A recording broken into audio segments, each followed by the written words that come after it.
Assalamualaikum warahmatullahi wabarakatuh. Bismillahirrahmanirrahim. Alhamdulillah wassalatu wassalamu ala Rasulillah Muhammad bin Abdillah wa ala alihi wa sahbihi wa man wala wa ba'd. La haula wa la quwwata illa billah.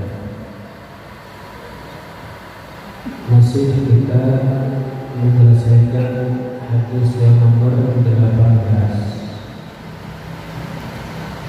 Nabi Muhammad SAW beliau bersabda, "Ittaqillaha haitsu kunta." Hendaknya kalian takut kepada Allah dimanapun kalian berada. Wa'abdi sayyi'atal hasanata tamhuha, dan ikut sertakan amal buruk. Apa amal baik? Amal buruk itu akan terhapus dengan amal baik. Wa khaliqin nas bi khuluqin hasan. Ini yang menjadi pembahasan kita. Dan bermuasyarah, bergaul, bermasyarakatlah kepada masyarakat, kepada manusia dengan akhlak-akhlak yang terpuji. Bagaimana akhlak yang baik? Maka satu contoh kalamullah, tampakkan kepada masyarakat itu kelembutan daripada kamu. Wa talaqati wajhin, wajah yang berseri-seri, jangan cemburu. Wa badlil ma'ruf,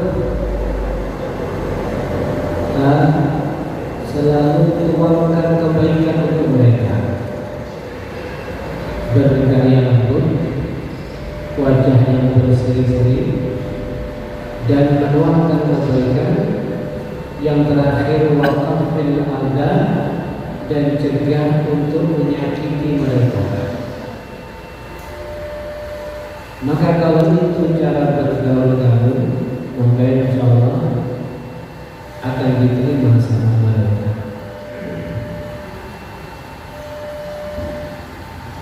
Kenapa? Ini perhatikan 4 hal cara untuk memikat hati masyarakat. Pertama, mulatafah. Cara memikat hati masyarakat harus dengan mulatafah, lembut, saling berlembut kepada mereka. Wajah yang berseri-seri. Kalau punya sesuatu, betul, kasih kepada. Bahkan kalau perlu ada nasihat menurut mangga, jangan berharap duit daripada mangga, panen kita antar ke mereka. Satu kresek demi satu kresek. Kalau anda punya apapun, jangan semuanya melari pada duit. Tetangga, masyarakat, kasih. Nah, kemudian waqafil adha, jangan pernah menyakiti mereka dengan apapun, tangan, lesan, dan sebagainya. Maka kalau seperti ini dikatakan yurjalahu di dunia al-farah, dia pasti menang di dunia ini. Lebih-lebih nanti di akhirat dia akan mendapatkan keberuntungan, terbebaskan daripada siksa Allah Subhanahu wa ta'ala. Baik, itu yang dimaksud dengan wa khaliqin nas bi khuluqin hasan. Berdoa kepada masyarakat dengan akhlak yang baik. Kemudian dalam satu hadis riwayat Imam Tirmidzi, Nabi Muhammad SAW bersabda, "Ma min syai'in yudha'u bil mizan asqal min husnil khuluq." Kita itu punya tugas untuk mengisi timbangan amal.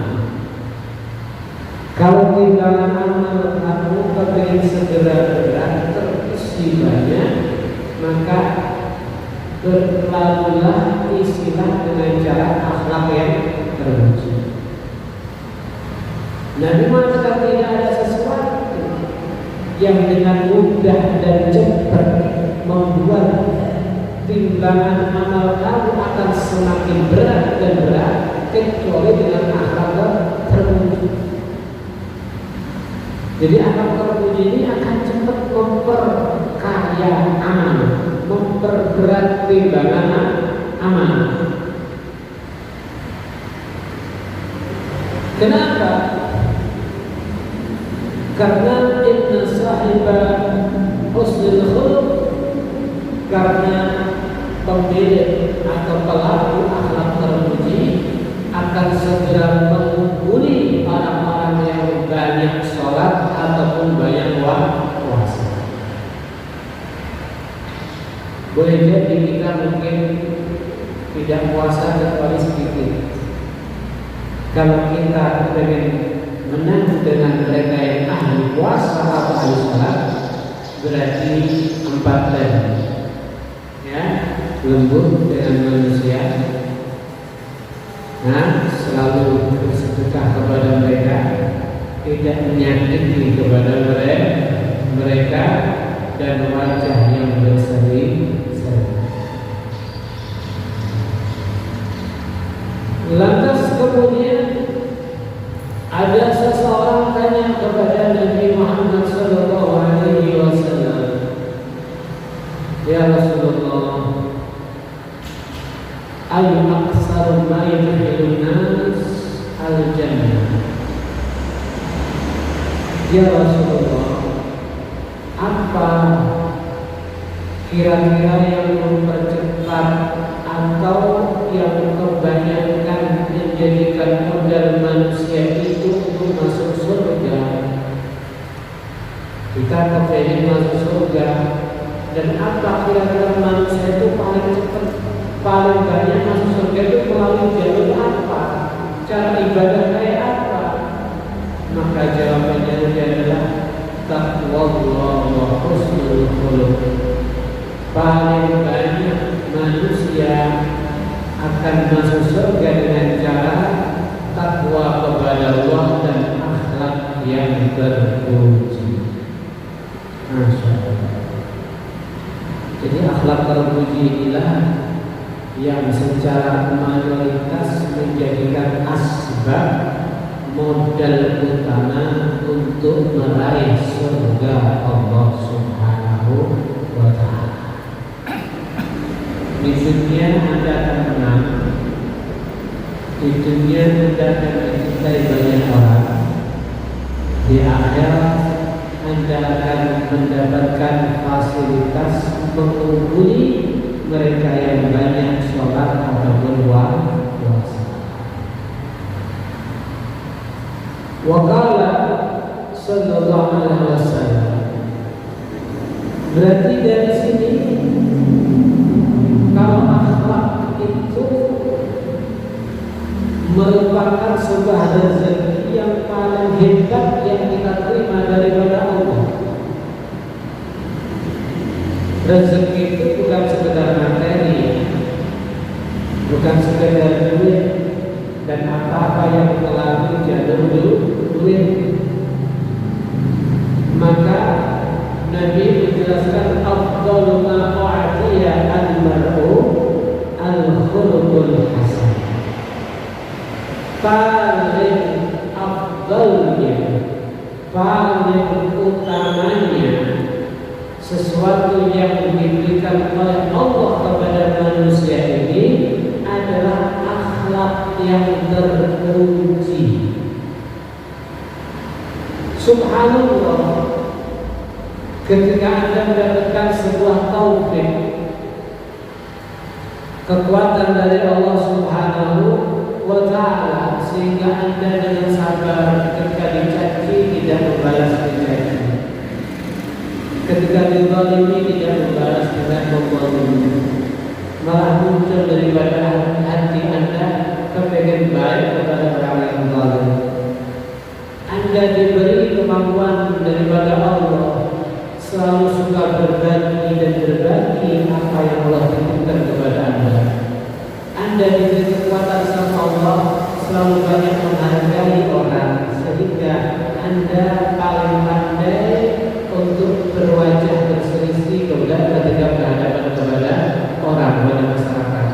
dan demikian Anda diberi sama Allah bisa selalu lembut kepada mereka. Maka sebenarnya akhlak terbaik yang terangkum dari dalam semua tadi adalah merupakan rezeki yang paling hebat yang Allah anugerahkan kepada hamba-Nya. Masya Allah. Sehingga dari sini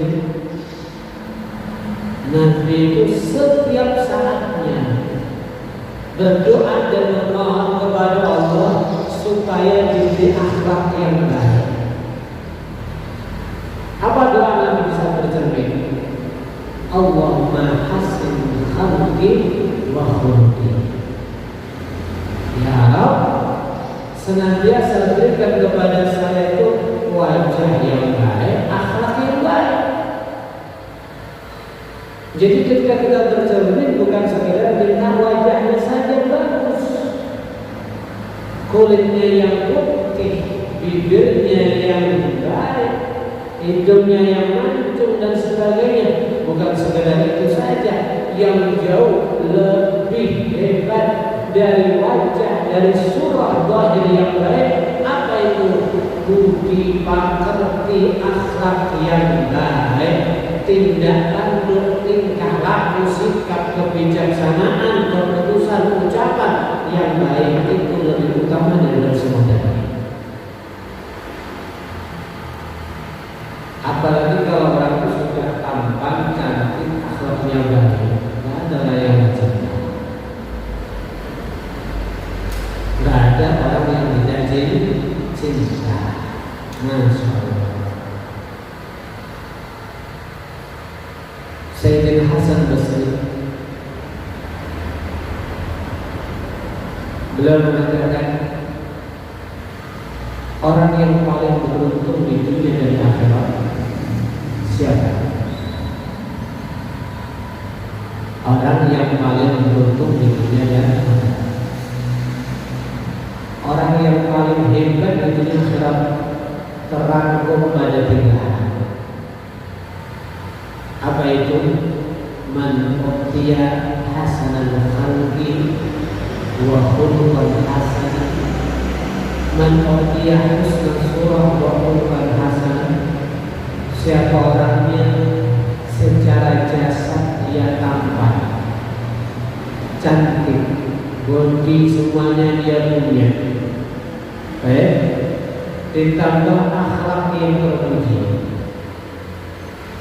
ditambah kekasih yang tampan atau yang cantik, wa zaujah salihah, ditambah istri yang saleh. Jadi kalau ada orang sudah ganteng, tampan, akhlaknya baik, istrinya cantik, istrinya salehah, oh ini adalah pemenang dunia dan akhirat. Ya, ini pemenang dunia dan akhirat. Karena sebenarnya kalau kita berbicara istri itu kadang-kadang adalah sebuah garis daripada Allah. Kalau kita bicara fisik itu demikian juga sebuah garis daripada Allah. Kalau fisik ada nggak bisa protes. Nggak boleh kemudian ada marah-marah. Kenapa saya jadi orang Jawa itu yang pesek? Saya nggak jadi orang Barat, orang Arab. Ya, untuk kamu jadi orang Jawa tidak jadi orang Afrika. Kalau fisik kita nggak bisa protes. Tapi fisik itu bisa tertutup dengan akhlak yang baik. Kalau akhlak baik, kita bisa memperbaiki. Kalau fisik nggak bisa, operasi sama dan putih setengah atus minimalis dan putih. Kayak iso lah. Kayak hidup mancung dicepet kalau jodoh. Kayak iso. Ya.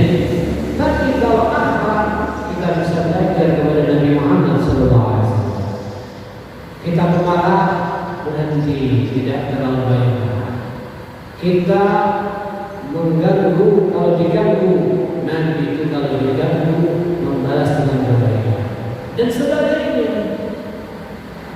Nah, berarti dari sini tumpuan yang pertama bukan bicara fisik, tumpuan yang pertama bukan rezeki, mempunyai istri yang salehah atau suami yang saleh untuk perempuan, tapi tumpuan utama bagaimana akhlak-akhlak yang tercela, yang suka menerka, menteror, kemudian rakus, kemudian penyakit-penyakit yang lainnya bisa kita tundukkan, berubah total, ikuti Nabi Muhammad SAW. Maka kalau itu kita bisa. Cuma yang menjadi pertanyaannya, Anda mau atau tidak? Kalau Anda mau, mampu. Kan kalau nggak mau, ya nggak mampu. Berarti ya kita tinggal berbanyak cerita tentang bagaimana akhlak sikap bermasyarakat Nabi Muhammad SAW. Nabi diganggu, tidak membalas dendam. Nabi dianiaya, tidak membalas omongannya. Nabi dicidrai, Nabi bisa membalas, tapi Nabi cuma memaafkannya. Maka daripada itu, pantaslah Nabi adalah orang yang paling sempurna imannya. Karena dikatakan akmalul mu'minin imanan ahsanuhum khuluqa. Paling sempurnanya orang mukmin imannya dia kepada Allah adalah yang paling baik akhlaknya. Masya Allah. Jadi kalau orang akhlaknya baik, satu, pemenang dunia akhirat. Akhlaknya baik, dua, di surga derajatnya paling tinggi. Akhlaknya baik, dia adalah paling sempurnanya di iman. Kemudian kalau dia akhlaknya baik, dia telah menerima paling afdalnya rezeki dari Allah Subhanahu wa Ta'ala. Karena kita sudah tahu jelas Nabi kita Muhammad SAW tidak dipuji dengan fisiknya, akan tapi dipuji dengan akhlaknya, sekalipun fisik Nabi adalah yang paling sempurna. Allah tidak mengatakan wa innaka ala suratin hasan, sesungguhnya engkau ya Muhammad atas bentuk fisik yang paling tampan, tidak. Tapi Allah memuji Nabi Muhammad wa innaka la'ala khuluqin azim, sesungguhnya engkau berada di dalam akhlak yang paling besar, paling tinggi. Masya Allah. Akhwat yang dirahmati oleh Allah Subhanahu wa Ta'ala. Oleh karena daripada hal itu, ketika kita mengaku iman, dan iman itulah sebagai modal untuk mendapatkan derajat yang tinggi, tidak akan kekal di mata Allah Subhanahu wa Ta'ala. Akuan itu harus terbukti. Jangan sekedar pandai mengaku tanpa ada bukti. Maka daripada itu, di dalam satu hadis Nabi juga mengatakan, riwayat Bukhari, la khasratani la yakunani fi mu'min, dua akhlak, dua budi pekerti yang tidak mungkin disandang, dipakai oleh orang mukmin. Apa itu? Akhlak yang buruk dan pelit. Orang mukmin nggak mungkin dia menyadari akhlak buruk dan pelit. Kalau pelit, ya mukminnya nggak sempurna. Akhlaknya buruk, terus terang saja imannya masih belum sempurna. Tolong ukur iman sempurna adalah akhlak. Dan bagaimana kedermawaan. Masya Allah. Oleh karenanya sampai Sayyidina Al-Imam Fudail bin Iyad, Al-Imam Fudail bin Iyad itu dulu mantan perampok, tapi setelah bertaubat nasihatnya bisa membuat Khalifah Harun al-Rasyid menjadi semakmur. Harun al-Rasyid itu khalifah sekaligus ulama, alim, presiden yang membawai daripada beberapa negara. Satu ketika beliau berkata kepada Ar-Rabi, pembantu setia beliau, Ar-Rabi, coba datang ke ulama ke sini supaya saya dinasihati. Jadi presiden dulu itu mendatangkan ulama bukan untuk kepentingannya, bukan hanya mendukung daripada programnya yang ngawur, tapi presiden mendatangkan ulama ke istana minta pengen dinasihati. Paham maksudnya? Bukan kontrak hukum, membeli hukum, minta dibuatkan fatwa dalil atas keinginannya walaupun menyalahi aturan. Akhirnya dipanggil Sayyidina Abu Sufyan bin Uyainah, dinasihati. Maka kata beliau, alhamdulillah, terima kasih. Anda punya hajat? Anda punya hutang? Oh iya, kata hutang saya ini dibantu untuk menyelesaikan. Pulang beliau. Setelah itu Harun al-Rasyid mengatakan, ya Rabbi, nasihatnya bagus, tapi saya kepengen cari yang bisa melebihkan nasihat saya. Maka dikatakan ada, tapi kayaknya sulit. Siapa? Fudail bin Iyad. Kita aja yang datang ke sana. Maka raja ini memakai pakaian gembel supaya tidak diketahui masyarakat. Datang ke rumah daripada Fudail bin Iyad.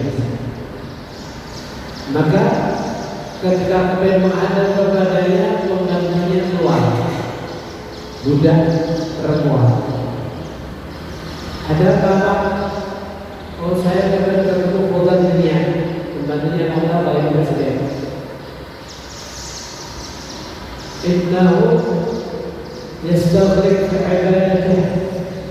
Kalau saat kayak gini, beliau masih hanya tenggelam di dalam ibadahnya kepada Allah.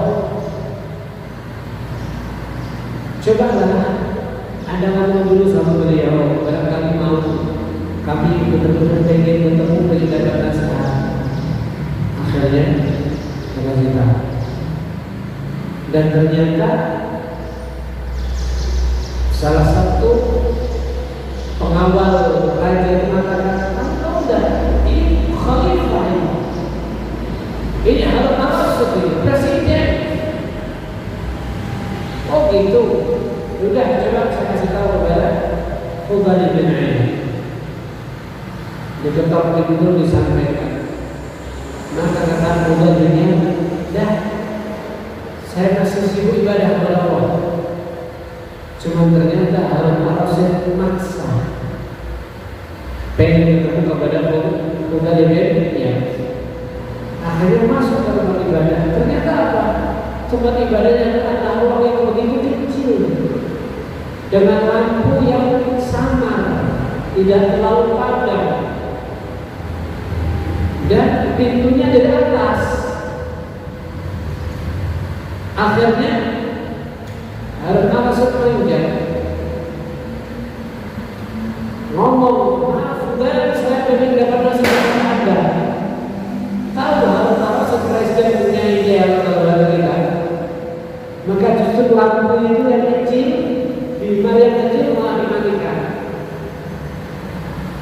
Akhirnya jadi gelap gulita.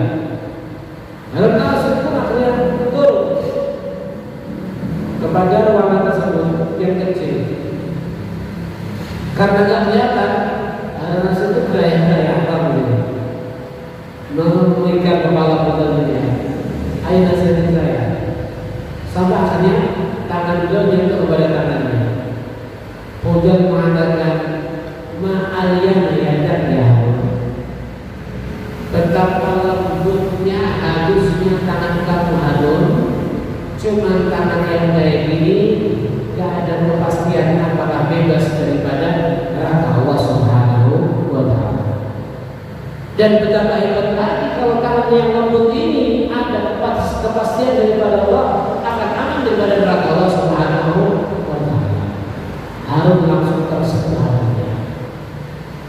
Kemudian Rizli yang mudah nasihatlah, dinasihati, maka nangis, ditambah nangis lagi sampai semakin gak sadar. Ketika gak sadar, maka diperintahkan, udah ambil air, percikan air kepadanya. Diperciki. Ketika diperciki dengan sadar, minta lagi dinasihati. Cukup ya Harun, cukup. Akhirnya pulang. Keluar dari tempat itu, apa kata Harun al-Rasyid? Beliau mengatakan, ya Rabbi, kalau engkau cari orang menasihati aku, cari seperti Fudail bin Iyad.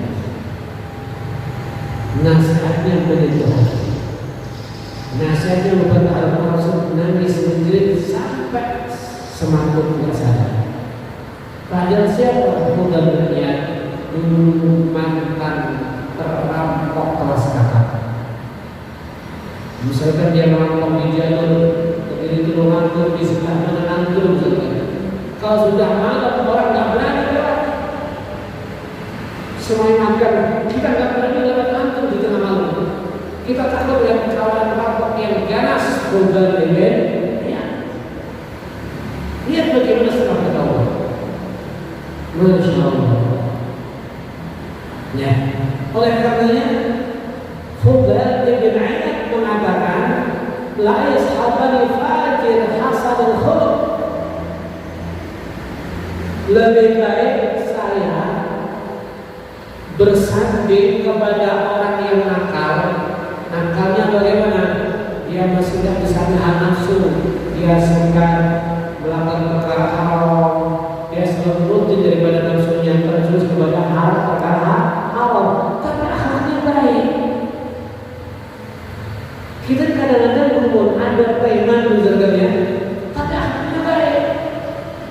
Kata beliau, saya ditemani orang nakal akhlak baik lebih suka daripada ahli ibadah tapi akhlaknya buruk. Ahli ibadah nggak pernah lembut sama orang. Ahli ibadah suka mencaci maki kepada orang, menampar orang. Ahli ibadah pelit. Ahli ibadah tidak pernah berterima kepada orang. Kata beliau, saya dengan mudah dengan lebih baik saya ditemani orang yang mungkin nakal tapi akhirnya bagus, perhatian sama orang, lembut sama orang, suka memberi kepada orang, tidak membalas keburukan orang dengan keburukan. Masya Allah. Ikhwan yang dirahmati Allah Subhanahu wa Ta'ala. Nah, oleh karena daripada itu Sayyidina Dzunun al-Misri beliau mengatakan,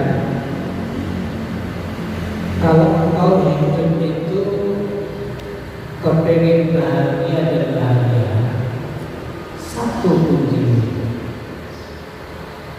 pertahankan akhlak yang baik. Karena kata beliau, man aksal nasi hamman, siapa ya imam yang paling banyak orang itu hidupnya susah, gundah, galau. Iya, siapa orang yang hidupnya paling banyak susahnya, kemudian galaunya, sumpeknya, siapa mereka? Kata beliau, orang yang hidupnya suka sumpek, suka galau, suka susah, siapa? Yang paling buruk akhlaknya.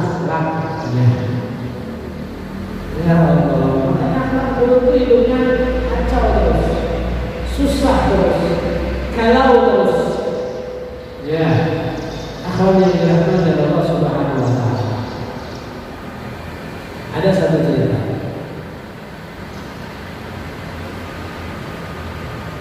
Ada seorang ulama,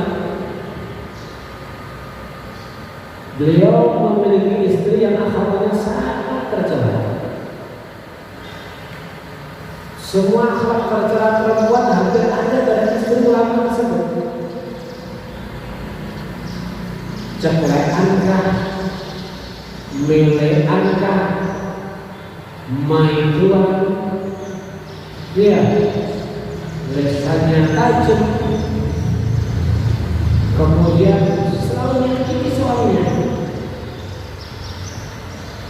Maka ulama ini dia sabar menjadi suaminya, padahal santri-santrinya, jamaahnya, tetangganya yang melihat aja tak sabar, apalagi yang menjadi suaminya. Dia single aja tak sabar. Pada akhirnya ada satu orang memberanikan diri, dia mengatakan, Ustaz, kenapa istri kayak gini dipertahankan? Cerai aja sudah. Ya Allah. Nah, maka baca dulu seperti itu. Bukankah di setiap saatnya menyakiti Anda, buat Anda susah, buat Anda jadi gak nyaman? Maka baca dulu seperti itu.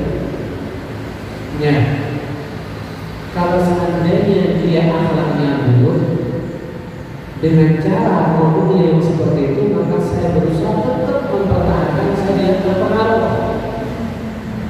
Saya tidak mengikuti arus. Saya tetap menjaga akhlak saya.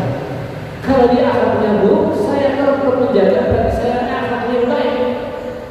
Tapi kalau saya menceraikannya, berarti saya sama seperti dia. Dia buruk, saya ikut jadi buruk. Kadang-kadang kita nggak bisa kontrol. Awalnya kita baik, tapi satu-satunya suka praktek ya, maka terprovokasi ikut-ikutan jangan.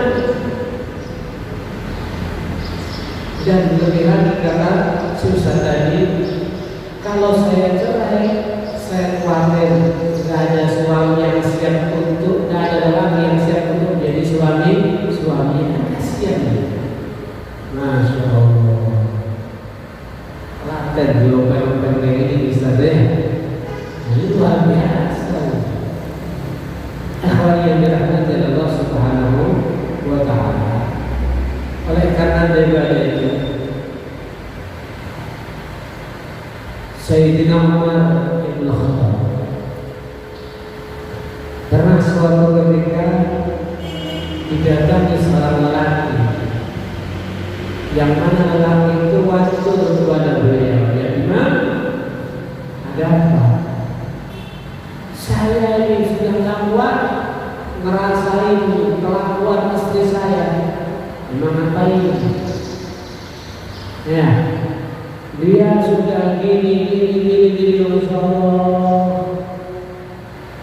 Ya, ada orang pengen minta nasihat, pengen minta solusi kepada saya tentang perilaku istrinya kepada dia. Maka ternyata ketika mau ketuk pintu, masih di depan pintu, bagaimana si lelaki tadi yang mau mengaku tentang perlakuan buruk istrinya, dengar secara langsung dari telinga daripada kepalanya, apa? Sayyidina Umar juga dimaki-maki sama istrinya. Wong lanang gak kena budaya. Wong lanang muncul ngalor itu gak jelas, dimaki-maki. Tapi bahwa saat itu lah yang berjualan. Saya juga dimaki habis-habisan, yang ada cuma dia tidak dijawab. Maka setelah kita iris, kalau saya waktu kepada Sayyidina Umar, bodoh ini 11-12, saya dimaki-maki, dia juga dimaki-maki. Saudara pulang aja dah, tak ada gunanya. Maka ketika mau pulang, justru sebenarnya itu ada orang itu, kayaknya ada perlu saya mencari Pak sebentar. Ada apa Bapak tadi? kata si bapak tadi, awalnya saya datang kepada Anda waktu tentang perlakuan buruk istri saya kepada saya, tapi ternyata di depan pintu Anda melihat sendiri, Anda dengar sendiri bagaimana Anda juga sama seperti saya, korban daripada istri-istri kita. Anda juga dimaki-maki ya Allah. Maka apa kata Sayyidina? Ini ahtamilu ala hukumin alaiya. Ini yang saya dapat dari Nabi Muhammad SAW. Ketika saya dimaki, dicela oleh istri, cuma saya terima saja. Kenapa? Karena memang dia punya hak. Saya punya tanggungan untuk memberikan hak saya kepada dia. Inna tabakhatun lita'ami. Dia selalu memasakkan kepada saya, padahal harus kita wajib untuknya. Khabazah dan khubzi. Dia selalu membuatkan roti kepada saya, padahal tak wajib untuknya. Hosalatul siyabi. Dia selalu memandikan, mencuci di baju saya, padahal tak wajib untuknya. Multi ahli waladi. Dia juga menyusui anak-anak saya, padahal semuanya tak wajib untuk dirinya. Dia memasakkan saya, menyiapkan roti saya, ya, mencucikan baju saya, meminumi, ya, air susu kepada putra-putra saya, padahal tidak wajib kepada saya. Bahkan ketika ada salat, saya bisa tersalurkan, tidak terjerumus kepada zina dan haram dengan dia istri saya. Maka kalau kebaikan yang banyak seperti itu, sejenak dia memaki-maki kepada saya, tak perlu saya jawab, jasanya baik sekali kepada saya. Cukup diam dan diam, tapi kuat orang kalau saya. Mereka kuat melalui rumah. Jelasnya, mereka kuat sampai burung. Aku tanahmu mengepul nanti. Lari aja dulu. Digulai. Kalau misalnya, maka berarti dalam rumah tangga itu pada intinya satu, saling pengertian. Kalau dia ada tinggi, jangan diikuti tinggi. Orang do kiai bahasa. Sekarang wes, kamu tak dulu. Nah, orang dengar orang saya tanya berita makan terus. Ya uber deh. Jadi baik menghindar aja sudah. Kalau di situ suwi-suwi sabar itu ada batasnya, betul gitu ya. Ini soal kembali itu jadi itu namanya akhlak yang terpuji. Keburukan cuma itu. Ya, makanya berumah tangga itu sebetulnya masuk kategori riyadhah, tirakat. Lek rumah tangga sampean benar-benar menjalankan apa yang diajarkan Nabi Muhammad SAW. Tirakatnya apa? Tirakatnya lagi baitu ditompo. Sudah segini ya. Tirakat mabok, nggak mangan senena, nggak nuruti karep. Ada tirakat itu nggak makan nasi, nggak makan daging, abot. Nah ini tirakatnya orang berkeluarga, lagi baitu ditompo. Pinter kabeh deh. Tapi kira-kira kok hilang kesabaran dan Allah. Kata dia, alhamdulillah rabbil alamin. Alhamdulillah wa